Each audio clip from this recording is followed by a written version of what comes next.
Hoy vamos a hablar un poco sobre la conexión mente-cuerpo, que incluye cosas como el trauma y el dolor. Entonces, en esta primera diapositiva aquí, lo primero que verán es una estructura. Y esta estructura se llama el modelo biopsicosocial.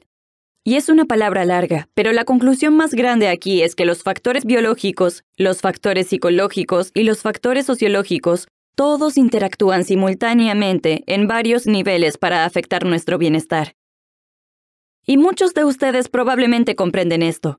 Muchos de ustedes probablemente vivieron con esto. Es solo relacionarlo todo con la estructura. Entonces, por ejemplo, tomen la esclerosis múltiple y el dolor. Algunas personas tienen dolor neuropático o dolor de nervios, y esto es de un proceso biológico, desmielinización o inflamación. Pero, como saben, el dolor es una cosa negativa, y nos hace sentir negativos y pensar negativamente. Entonces, esta cosa biológica, el dolor, que está relacionada con el proceso neurológico, afectará nuestra psicología, nuestro humor, nuestro conocimiento, dificultará poner atención porque el dolor no nos deja tranquilos.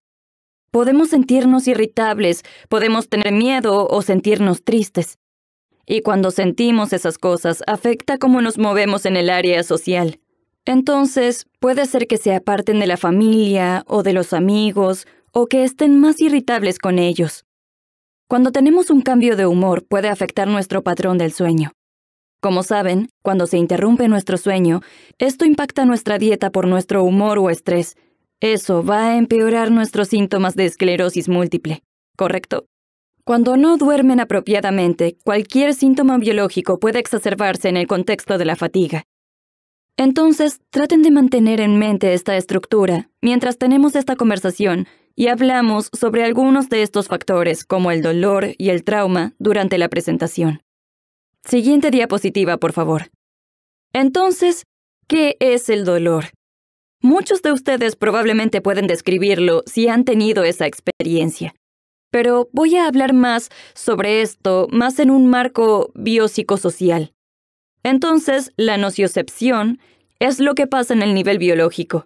Así que quizá un trauma físico o una condición afectó o modificó un receptor del dolor en su cuerpo. Pero en este modelo lo llamamos el modelo de la cebolla, porque parece como una cebolla y tiene diferentes capas. El dolor. Cuando hablamos de dolor, estamos hablando sobre la sensación. Entonces, la nociocepción puede causar diferentes sensaciones. Ardor, pulsaciones, dolor punzante. Probablemente pueden pensar en más. El sufrimiento. Otra parte de este modelo de la cebolla.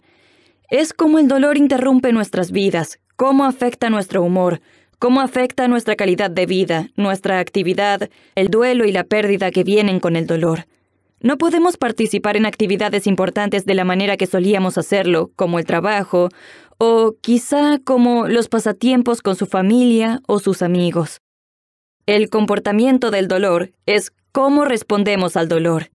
Entonces, un comportamiento del dolor podría ser: siento dolor, entonces solo voy a dormir o a sentarme. Siento dolor y quizás esté afectando mi vida por estar yendo más al médico. ¿Correcto? Todas estas cosas constituyen la experiencia del dolor. Tienen todas estas capas y es multifacética. Aunque esta es una representación que muestra diferentes tamaños, sabemos que estos círculos que constituyen este modelo de la cebolla pueden moverse y cambiar y verse de manera diferente.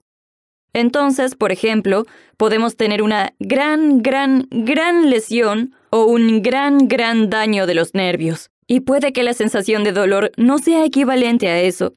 Pensemos cuando estamos en una situación verdaderamente atemorizante, como en las noticias, cuando la madre saca a su hijo de la boca de un lagarto. Y ella claramente tiene mordeduras y lesiones por el lagarto, pero probablemente no siente nada en ese momento. Entonces la nociocepción es inmensa, ¿correcto? Hay un gran impacto, pero la sensación de dolor es poca. O piensen en esto. Si se cortan con un papel, el daño es poco, pero duele mucho. Entonces, de nuevo, este modelo es solo como un catalizador para ayudarnos a pensar sobre el dolor como multifacético y con verdadero impacto en esa esfera biológica, esa esfera psicológica y también esa esfera social. Siguiente diapositiva, por favor. El trauma es lo mismo, ¿correcto? Hay un tema aquí. Todo sobre lo que hablamos podemos verlo desde diferentes lentes que constituyen esta esfera biopsicosocial. El trauma también es multifacético. Pueden tener un trauma emocional. Puede ser agudo, lo que significa que dura solo un periodo de tiempo corto directamente después de que sucede algo que puso en riesgo su integridad física o mental. Puede ser más a largo plazo o crónico, con altibajos con el tiempo o complejo. O el trauma, también podemos referirnos al trauma físico, algún daño corporal grave. De cualquier manera, cuando tenemos un trauma emocional o físico que se hace parte de nuestra vida social, obviamente también tiene un componente biológico. Y hablaremos sobre algunos de estos caminos con más detalle en la siguiente diapositiva. Pero, de nuevo, esto es más complejo que solo una faceta de la psicología o la biología. Siguiente diapositiva, por favor. Entonces, voy a desglosar estos caminos un poco más y mantener ese modelo biopsicosocial en el marco. Y esto se presenta como categórico. Entonces, voy a hablar sobre esto de la manera en la que está aquí en la diapositiva. Pero recuerden, estas cosas son independientes y afectan unas a otras, exacerbando unas a otras. Hasta pueden mitigarse unas a otras. Y el motivo por el que esto es importante, el motivo por el que comprender que estos caminos existen, es porque verdaderamente permiten muchas oportunidades para pensar sobre diferentes intervenciones, diferentes formas como las manejamos. Si el dolor tiene varias capas, entonces es posible que solo tomar los medicamentos no ayude. También tenemos que pensar sobre la parte social. ¿Qué podemos hacer para ayudar a mejorar nuestro bienestar social? La parte psicológica, ¿correcto? Entonces, tenga en mente este marco. ¿Cómo se relacionan el trauma y el dolor? Bueno, 1. Ambos son estresores. Y cuando nuestro cuerpo se estresa, responde a una respuesta autonómica del sistema nervioso. Así que literalmente es como una alarma contra incendios disparándose en nuestros cuerpos, preparándonos a pelear o huir cuando percibimos el peligro o el estrés. Y esta respuesta viene con la tensión corporal.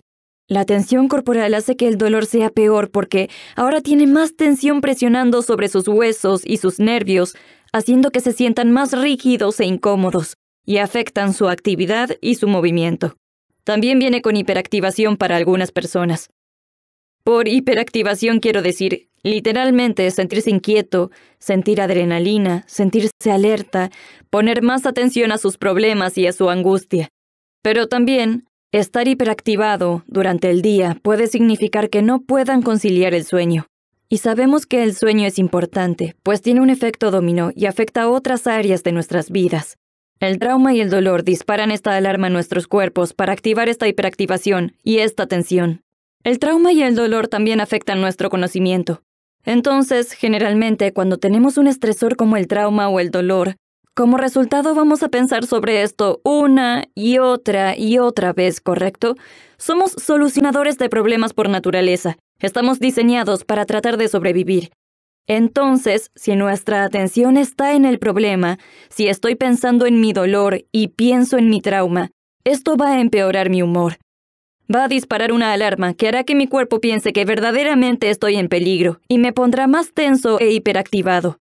También, cuando tenemos trauma y dolor, nuestros pensamientos asociados con esas cosas generalmente son negativos. Cuando tenemos dolor, es muy difícil pensar en arcoíris y rosas. Estamos pensando en, ¿se irá este dolor? Mire lo que este dolor ha robado. Me ha robado.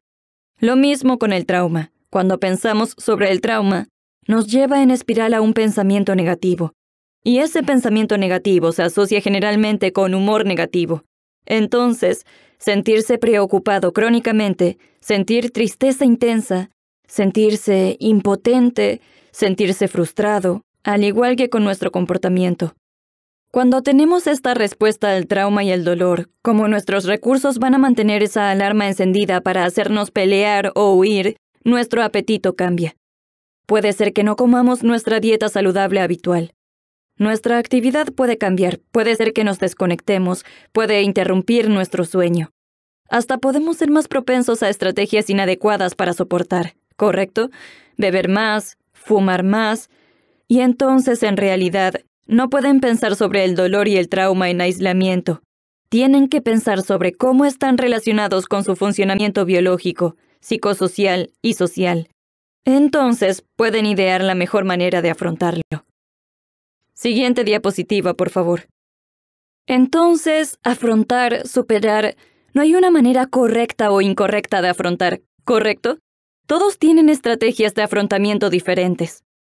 Obviamente, la manera incorrecta de afrontar, déjenme volver atrás aquí, es si sus estrategias de afrontar están dando como resultado más problemas, como el consumo de sustancias. Sin embargo, en cuanto al cuidado personal y afrontamiento adaptativo, no hay una manera correcta ni incorrecta de hacerlo. Hagan algo que los complete, que sea significativo, que les dé un receso, que puedan poner el dolor y el trauma en el fondo. Y esto, de nuevo, va a depender mucho de las personas, y espero que podamos tener parte de esta conversación en solo unos momentos. Pero algunas de las más frecuentes son las estrategias de relajación. Esa es la meditación, la conciencia plena, la plegaria, los ejercicios de visualización, pero eso no es para todos, y eso está bien. Algunas personas eligen algo más energizante, o algo que los recarga en la forma de una actividad que incorpora sus valores. Entonces esto podría ser la lectura, esto podría ser el ejercicio, pero también asegurarse de moderar y equilibrar el descanso y la actividad. Esto podría ser usar el apoyo social y obviamente tener una rutina de cuidado personal. Y cuando pensamos sobre cuidado personal, generalmente pensamos en las tareas de la vida diaria. Asegurarnos de dormir bien, asegurarnos de bañarnos hoy, y esas cosas son importantes. Pero cuando me refiero al cuidado personal, quiero que piensen más ampliamente. Piensen, ¿qué puedo hacer por mí que me hace sentir completo? Que me hace sentir con sentido y con propósito.